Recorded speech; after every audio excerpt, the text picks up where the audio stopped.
Old hat, where the heck are you? The funeral has already started. What are you doing? Hurry back.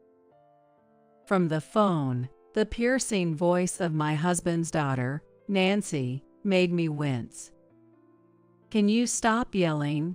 I'm not planning on attending the funeral. Then Nancy screamed through her tears. Pissed off.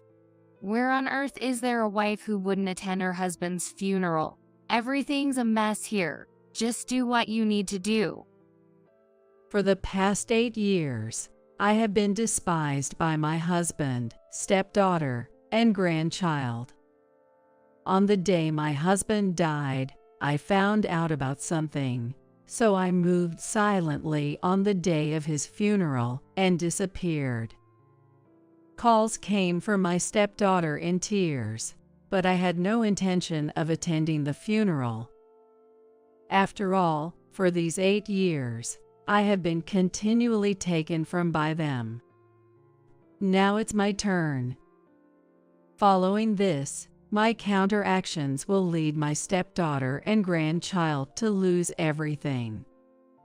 My name is Mia Cantrell. At 60 years old, I work for a foreign insurance company. I decided to join this company, newly established in the U.S., because I had studied Spanish in college. People around me would say things like, "That's quite adventurous." Since joining, my days were filled with work, from early morning till late at night.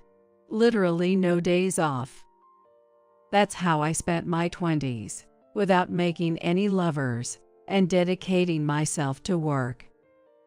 As I passed 30, I get promoted, became more efficient at my job, and began to have more free time. I thought it might be time to start looking for my own happiness and registered at a popular dating service at that time. At the dating service, I couldn't find the one right away. As I began to understand the difficulty of finding a lifelong partner, I met someone. Nice to meet you. I'm Mike Thompson. The greeting came from a well-built man. His gentle smile gave a friendly impression. This was my future husband, Mike. Mike was 4 years older than me, a salesperson at a small company. He has been married before, but separated from his ex-wife 2 years ago due to incompatibility of their personalities. Though we were in different fields, both being in sales made our conversations lively. We both enjoyed traveling, which led us to start dating with marriage in mind. Mike was always a gentleman on dates, and I was thrilled with my newfound love. After dating Mike for about a year without any issues, and we planned to go on a trip to a resort hotel together on our first relationship anniversary. I was hoping maybe he would propose to me during the trip.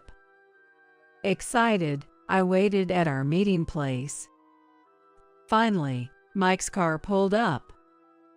As I was about to greet him with a smile, I froze. From the back seat of the car, 2 unfamiliar people emerged. One was a flashy dressed woman around 60 years old. The other was a girl about 10, holding a comic book. Well, Mike, who are these people? Mike turned back to the 2. This my family. My mom and my daughter. Come on, say hello. Then his mother looked me up and down and said, I'm Joyce, Mike's mom. You're Mike's girlfriend. You have a plain face. You have small eyes, don't you? All our family have big eyes and well-defined face. Bluntly put by Joyce, I was more disturbed by the presence of the girl. Daughter. Did he say daughter? I hadn't heard a word about a child. Prompted by Mike, the girl looked up from her comic book to greet. I'm Nancy. And with that, she dove back into the book. Mike, well, what's going on? I don't understand any of this. Confused, I spoke to Mike, who nonchalantly explained. When I said I was going on a trip, they both wanted to come along too. It's fine, right? Let's all enjoy it. That wasn't the answer I was looking for. Eventually, still bewildered, I got into the car, as Mike urged. Mike, you have a daughter. In the car, trying to be as polite as possible, I asked that, and Mike replied, Didn't I mention it? I took in my daughter from my previous marriage. Then Joyce chimed in. But I'm mostly the one raising her. I'm happy to think I'm finally being freed from this role. I looked up and said, but Mike told me. Get along with Nancy and my mom. Come on, try talking to them. Tentatively, I turned to the back seat and spoke to them. I'm Mia Cantrell, dating Mike. Nice to meet you. Then Joyce said, Well, I've heard most of it, so no need for introductions. I said to Nancy, Nancy, nice to meet you. Nancy just responded with a yeah and went back to her book. Amidst the awkward atmosphere, Mike and his mother started talking about some neighbors I didn't know. I was still completely confused. Mike had a child, and he had taken her in without telling me, but who brings their family on a romantic trip without saying anything? What is going to happen on this trip? When we arrived at the hotel, the rooms were divided between Mike and me, and his mother and Nancy. The moment we were alone, I blurted out to Mike, Mike, what is this? You have a daughter, and you never mentioned it, not once in a year of dating. Mike looked bewildered. Did I forget to mention it? Well, it's no big deal. I swallowed my words and said, And what about bringing your family on our trip without asking me? Mike still looked puzzled. What's wrong with that? We're going to be family. So it's fine, right? No, this conversation isn't going anywhere. I felt dizzy. Mike quickly left to go to the pool, leaving me flustered. Eventually, when it was time for dinner, naturally, Joyce and Nancy were there. The meal was luxurious, but I could hardly swallow. Suddenly, the lights in the dining room dimmed, and sparkly music started to play. Wondering what was happening, staff approached with a cake and a bouquet of bright red roses, handing the bouquet to Mike. Could it be? Mia, I love you. Let's get married. Mike said this with a self-satisfied expression on his face. All eyes around us were fixed on our table, waiting for me to say yes. How many people in the world could respond with no, give me a moment to think, when faced with such an extravagant proposal? I replied with a trembling voice, Yes, I'd love to. Then the surrounding guests burst into applause and excitement. Congratulations! Shouts and whistles came flying in. The lights returned to normal, and the guests went back to their meals. I was holding the bouquet, dumbfounded, watching Nancy greedily eating the cake. Now that we've got that out of the way, let's talk about what's next. Joyce pulled me back to reality. I'll accept your marriage to Mike, so be grateful. Once the house is built, I'll be moving in with you. What? I inadvertently exclaimed. Moving in, once the house is built. Yeah, Mom and I decided to build a larger house. Even though we're family, it's better to have some privacy, right? This is for Mia's benefit too. Mike said casually. Dad, I'll have my own room, right? Of course. Mike replied. As the three of them got excited, I continued to be stunned. Afterward, I ended up signing the marriage certificate, just going with the flow. I decided to think positively as best as I could. Getting married to the person you love. Mike meant no harm. Looking forward to our own home is exciting, and it's good to have a larger family. Thus, Mike and I registered our marriage. Suddenly, I became the mother of a 10-year-old daughter. Before moving in together, I read books and tried my best to be a good mother to Nancy. On the day we finally started living together, I approached Nancy. Nancy, let's get along. I'd be happy if you could think of me as your mom. Then Nancy looked up at me and said, That's annoying. Don't bother me too much, old hag. I was taken aback, but Nancy quickly went to her room.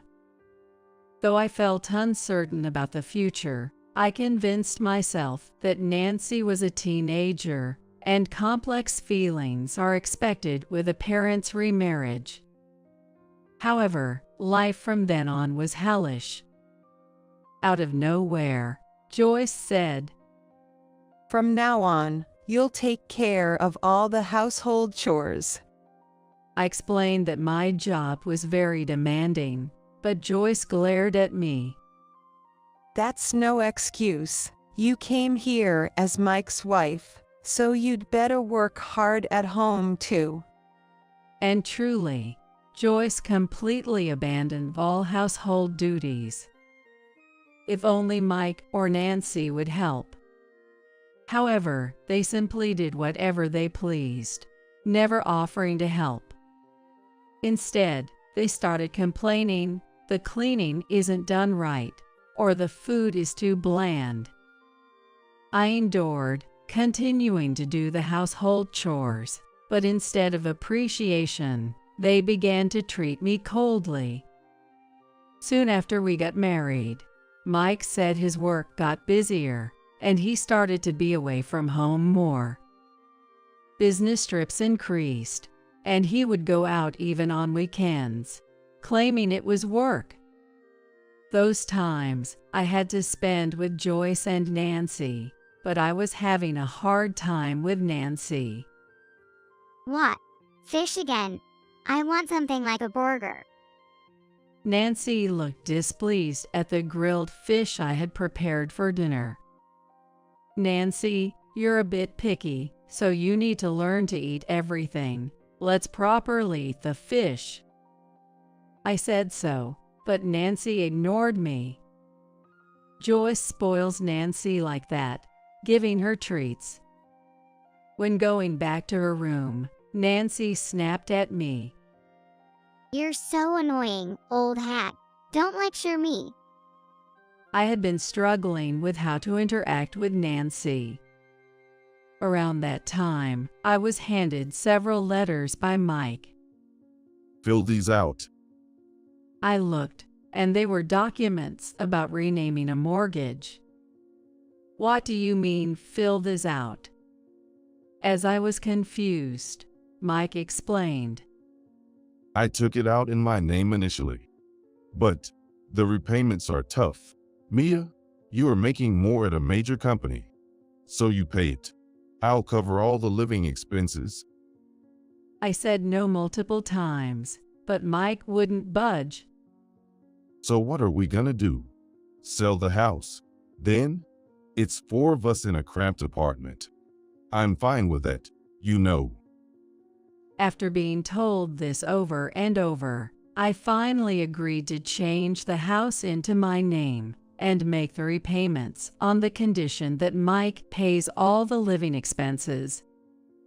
However, Joyce and Nancy, who knew nothing of this, continued to torment me, especially as Nancy, now deep into her teens, became incredibly confrontational.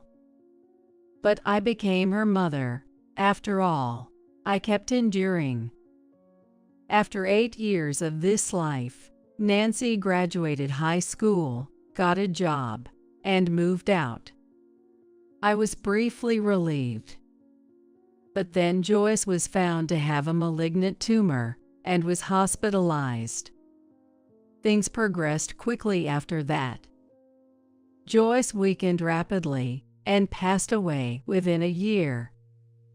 Mike, at least, seemed affected by his mother's death, crying his eyes out. When I thought of what my mother-in-law had done to me, I did not truly grieve, but I carried out her funeral solemnly.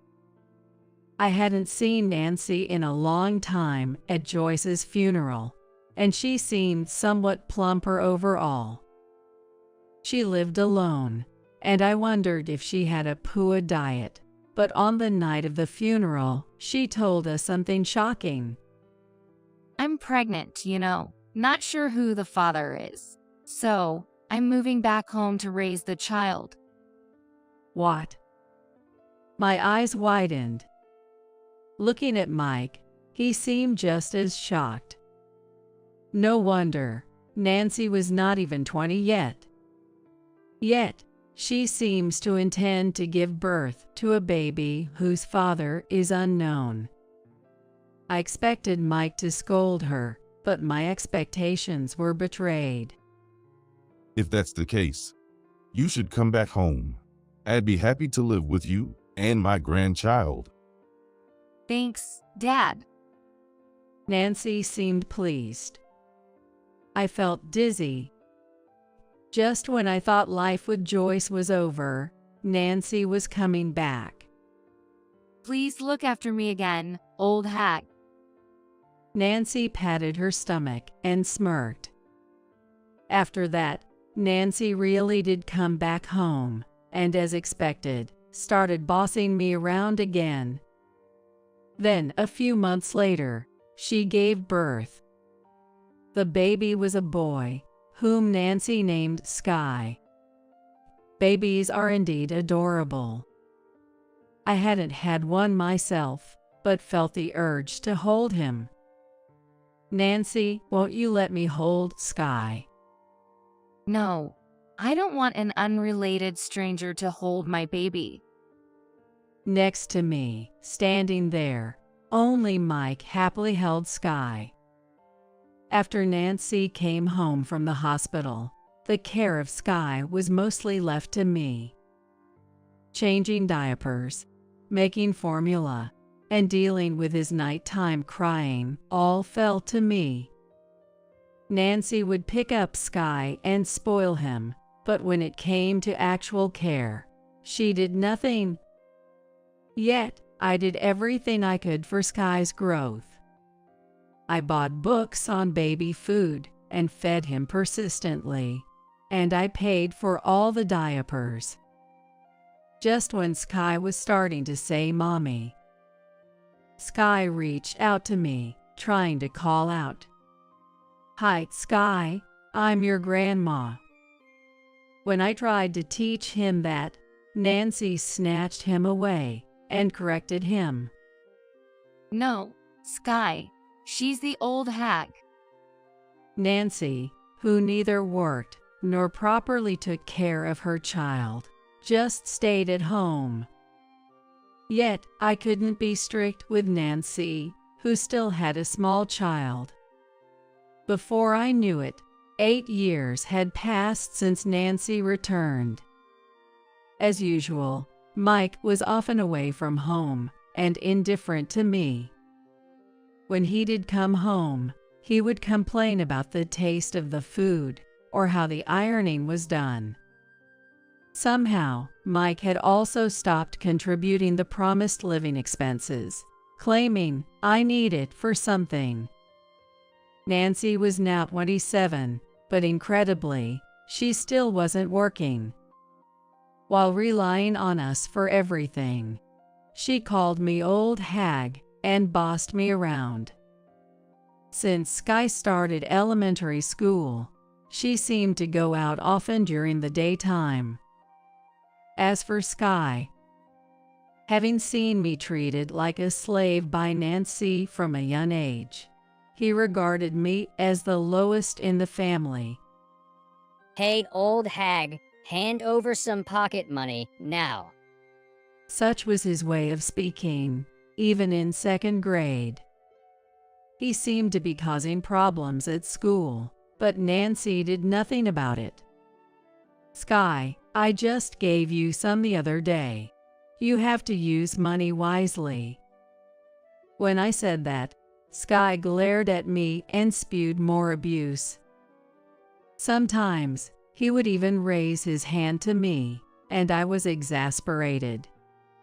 By this time, I had started recording the awful things Nancy and Sky said to me, saving them as audio files under the name Verbal Abuse Collection. There was no particular reason why I did this, but somehow, doing this work seemed to relieve my stress a bit. I suddenly thought, why am I putting up with this life? It was just because I had agreed to marry Mike. That was all, and it was me who had agreed to marry him. With this resignation and sense of duty, I continued this life. Hated and blamed by the entire family for 8 years, my self-esteem was completely low. At some point, I even started to think I deserved this treatment. Then one day, something happened. I received a call from the police station on my cell phone. "Is this Mia Cantrell's phone? It's about your husband, Mike." It was the news that Mike had died in a traffic accident. Apparently, he had mismanaged the steering and fell off a cliff while heading to a resort town not far away. When I arrived at the hospital and confirmed the identity, it was indeed Mike. While I watched Nancy cry her eyes out, I still couldn't feel the reality. My husband had died. Really? Half dazed, I received Mike's belongings from the police. Among them was an unbroken smartphone. Something bothered me.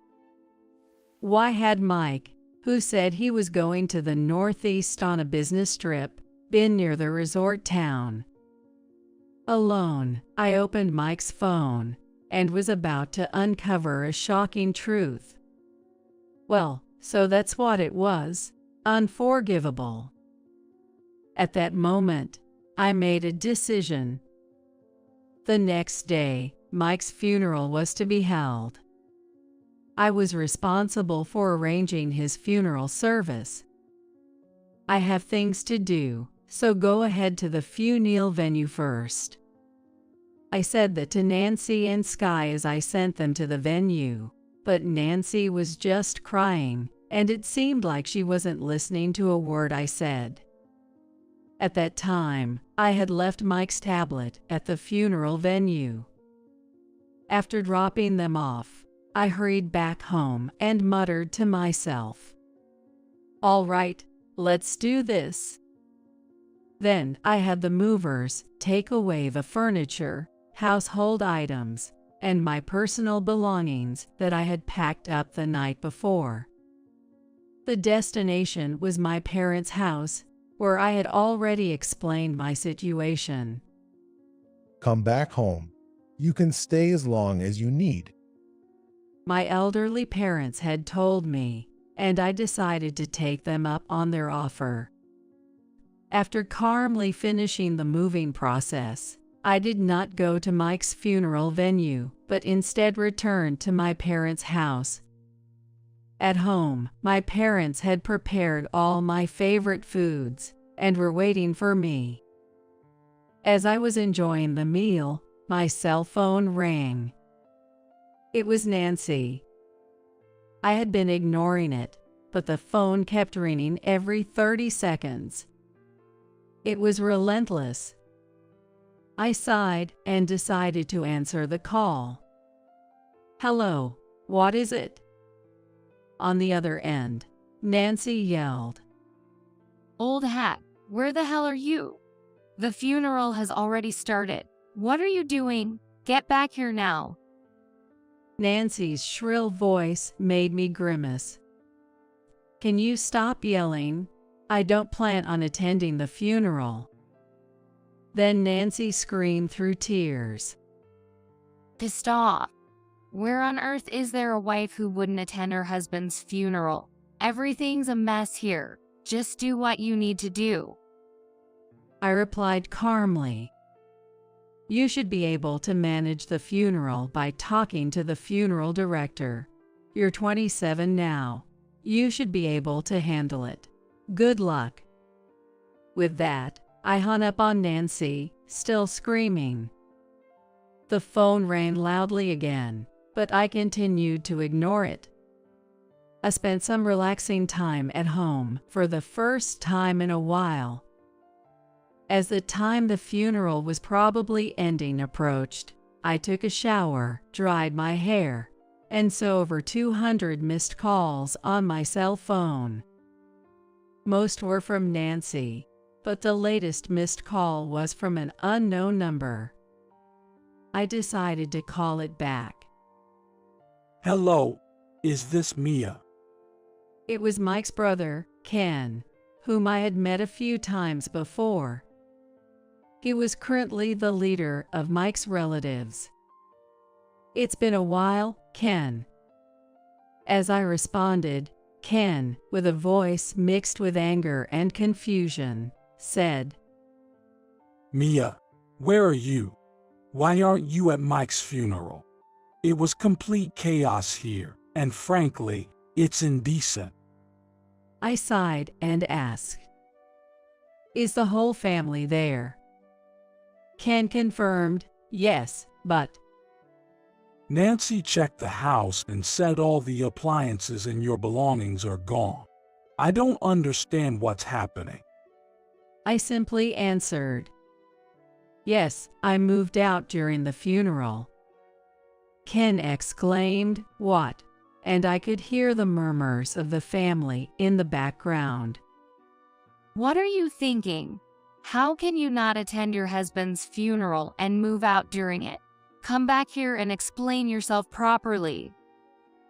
Nancy screamed over the phone, but I told Ken, "I've left a tablet at the funeral services reception.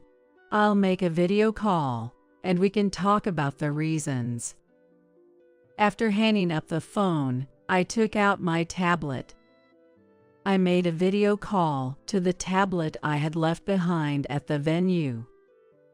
Immediately, it connected, and I could see Nancy, Sky, Ken, and many other relatives in the background. As soon as they saw my face, Nancy, with tear streaks on her cheeks, yelled at me, What are you doing? Get over here now. We'll talk after you get here. I calmly responded, "No, I will not be coming there." Nancy started berating me furiously. The relatives looked at me skeptically. Ken, somewhat perplexed, said, "That's incredibly unreasonable. You're Mike's wife and Nancy's mother, aren't you? Don't you have any feelings for Mike? You were husband and wife after all." That's when I decided to tell the truth. Of course, I was shocked when Mike died, and I intended to hold the funeral properly, but that intention disappeared quickly. "Why?" Ken asked, bewildered. Ken, Everyone, please listen to this first. I then took out Mike's cell phone from his belongings and played a voicemail. Hey Mike, where are you? You're already late. We agreed to have a romantic getaway at a fancy hotel today. Everyone on the tablet gasped. I continued to play the voicemail. Why aren't you picking up your phone? Did your wife find out? You told me I love you more than that ugly woman. You liar. I paused to play back. The relatives in the background were murmuring loudly. As you heard, Mike was on his way to a cheating trip when he had the accident. There were also quite a few couple photos in his phone that I can't show here. I told everyone, still in shock, on the screen. Moreover, Mike hated me. He didn't contribute to the living expenses and only complained when he was home. And to find out he was cheating, it would be absurd to still have feelings for him. Ken muttered, shaken. Mike did. That is. How could he? That's awful. I wouldn't want to attend my husband's funeral either. A female relative shouted from the background. Then Nancy, in a panic, argued. Even if Dad was cheating, you should at least attend the funeral. It's your fault for not being attractive enough to keep him. That's when Sky chimed in. Old hag, where did you put the TV? I can't play my games. The relatives looked on, appalled, seemingly unaware of Nancy and Sky's indifference. Ken was holding his head. Yes, even if I had grown tired of Mike's cheating, I might have attended the funeral if I still cared for Nancy and Sky. But you can hear from their words now, can't you? I've been oppressed at home all this time. Nancy gasped. The relatives looked at her and Sky with disdain. That's when I played my edited verbal abuse collection. Don't wash your stuff with mine. Your germs are going to get on me. Seriously, it's disgusting. Sky's voice was also on the recording. Old hag, didn't I tell you not to give me carrots? Are you senile? Go buy me juice. You're useless. Nancy and Sky's abuses continued to play. The relatives' expressions turned grimmer. Hey, stop it. Recording us is sneaky. Nancy yelled, but I continued playing without expression. Sky looked bewildered, not fully grasping the situation. As you can see, it may have been unreasonable for me not to attend the funeral, and I apologize if I caused any inconvenience. But as you heard, this is how Nancy has been treating me. Sky has also been influenced by her and treats me like a slave.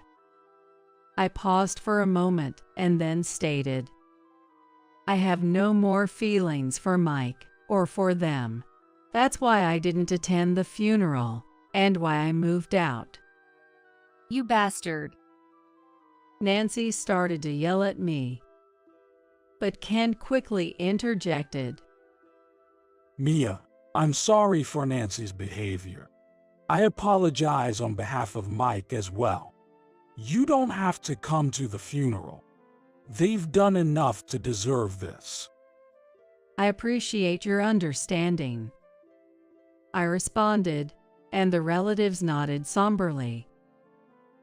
I'll also scold Nancy and Sky on this side.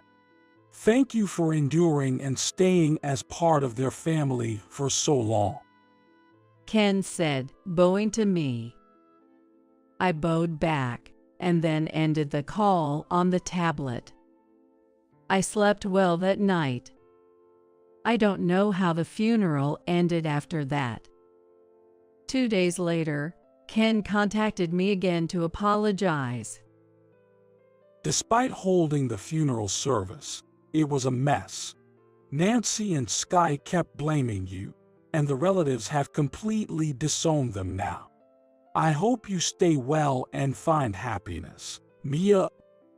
After ending the call with Ken, I returned to my daily life.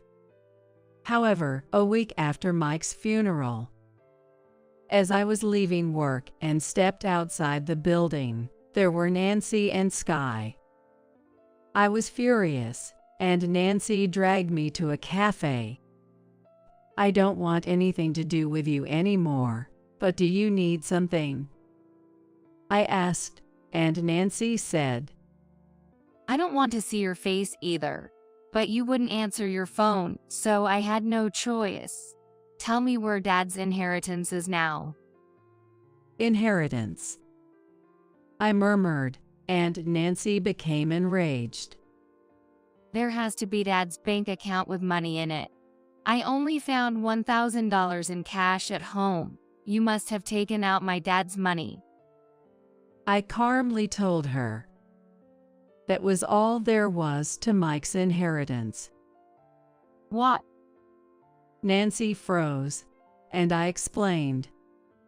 He couldn't save any money, and towards the end, I was the one paying the living expenses. Also, it seems he was quite generous to his mistress. Nancy's face grew paler by the second.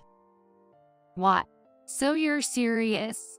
There's really not even $1,000 left from Dad's inheritance. What am I supposed to do?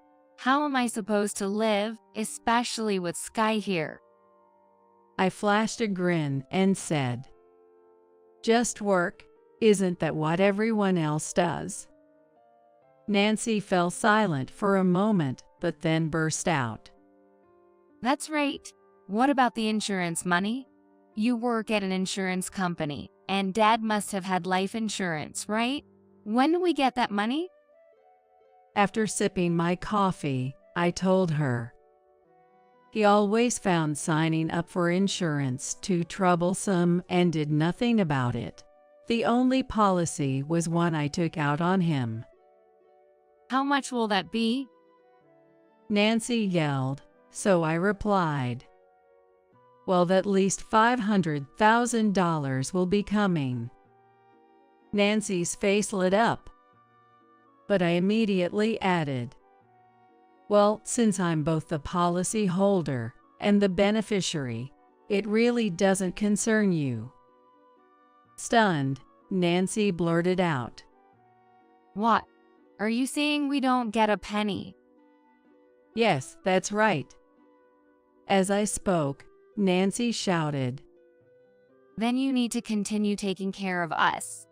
You're my mother and Sky's grandmother, right? I calmly stated. I've already filed to end our family ties. You and I are now strangers. I never legally adopted you, nor do I have any obligation to support you. Nancy persisted. Don't you care about Sky at all? If I'm struggling, Sky will too.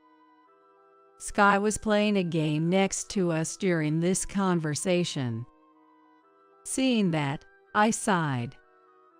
So you should work to prevent struggling. That's what a mother does, right? I did. When Nancy turned pale and was at a loss for words, I asked, by the way, have you spent any of Mike's savings?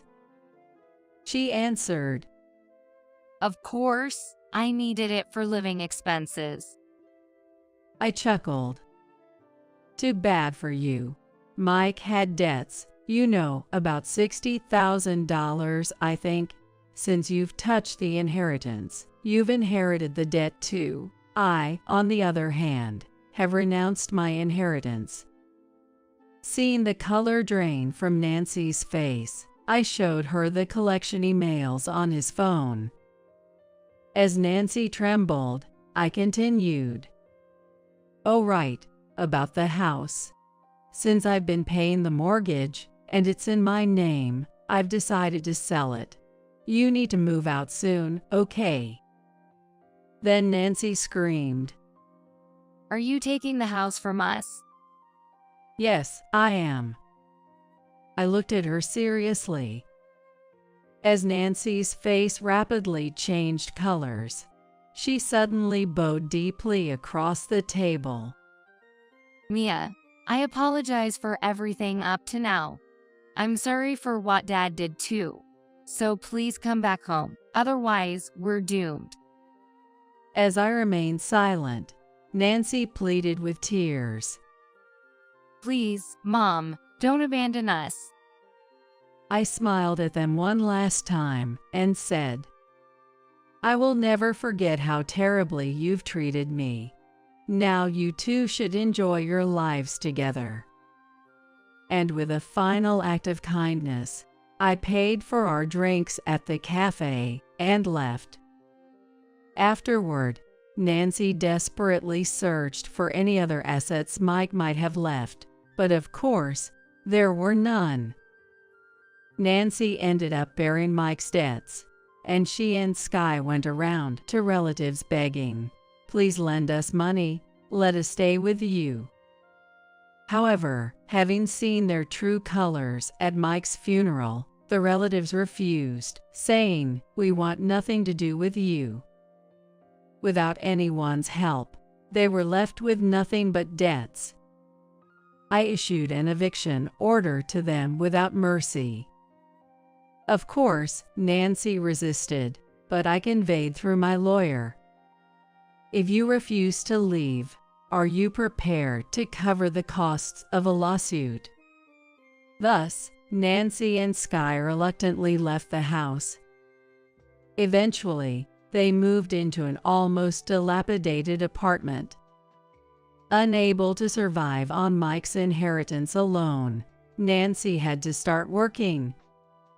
However, due to her personality, she quickly caused trouble at work and seemed to have quit. Now, Nancy is reportedly working multiple part-time jobs day and night. As for Sky, the change in environment made him even more rebellious, hurling insults at Nancy, who had always been close to him, and sometimes even becoming violent. Currently, he calls her an old hag, which she has to accept as a result of her own actions. I hope Nancy will face the hardships of life in society from now on.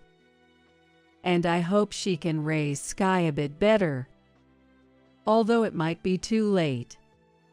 For my part, the sale of the house and Mike's life insurance payout have considerably boosted my finances. I identified Mike's affair partner and claimed compensation. The affair partner managed to come up with the money by selling the luxury items Mike had given her. I've moved out of my parents' home and am now living alone in an apartment close to my office. Work has been going smoothly, perhaps because I'm free from stress, and I've decided to accept a promotion I had previously turned down due to my busy personal life. Soon, I plan to reward myself with a long-desired trip abroad. I've had enough of marriage and have decided to dedicate myself to my career and take care of my elderly parents. Going forward, I want to live positively, unbound by anything, and take good care of myself.